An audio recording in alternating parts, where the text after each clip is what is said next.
गंगा नदी के किनारे बसे एक छोटे से गांव में किरण नाम की एक सरल और दयालु स्त्री रहती थी। हर साल वो श्रद्धा से छठी माता का व्रत रखती थी। ये व्रत सूर्यदेव और छठी मैया को समर्पित होता है। किरण का विश्वास था कि ये पवित्र व्रत उसके परिवार की रक्षा करता है और जीवन में शांति लाता है।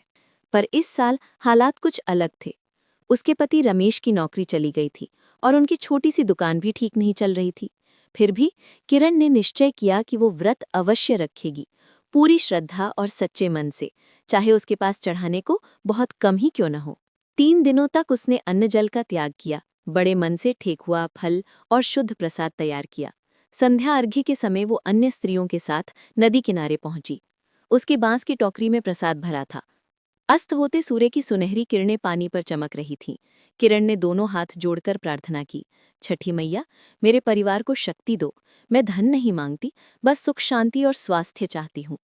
जब वो घर लौटी तो देखा रमेश बेहोश पड़ा है। भूख और कमजोरी के कारण वो गिर पड़ा था। किरण का दिल कांप उठा, लेकिन उसने अपना व्रत नहीं तोड़ा। आंखों में आंसू लिए उसने दिया जलाया और रात भर छठी मैया से प्रार्थना करती रही, मैया, मेरे पास कुछ नहीं बचा, बस आस्था है। उसके पड़ोसी रमेश को पास के क्लिनिक ले गए। डॉक्टर ने कहा, अच्छा हुआ समय पर ले आए, अब ये ठीक हो जाएगा। किरण फिर नदी किनारे लौटी, आखिरी अर्घ्य देने। जैसे ही उगते सूर्य की पहली किरण उसके चेहरे पर पड़ी, उसने आंखें बंद की और मुस्कुरा दी। आंसुओं के साथ एक गहरी शांति उसके मन में उतर आई। उस दिन के बाद रमेश की तबीयत सुधरने लगी। कुछ ही हफ्तों में उसे नया काम भी मिल गया।